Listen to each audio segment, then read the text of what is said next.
Hi friends, welcome to 5 Minutes Tech YouTube channel. Here is Samsung Galaxy S24 Plus 5G smartphone.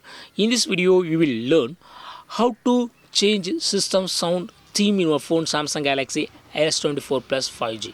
First of all, go to the settings of your phone here.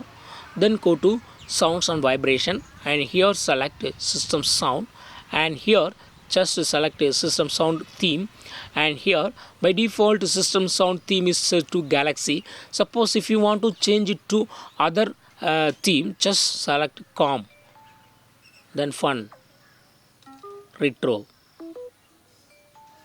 listen. So these are all the system sound theme. Okay, you can choose from the available 4 options. Okay, first option is default, and second, third, fourth can be used if you like it. Okay, I click on fun finally, and I go back. So in this way you can easily change system sound theme in your phone Samsung Galaxy S24 Plus 5G. That's all friends. Thanks for watching. Bye.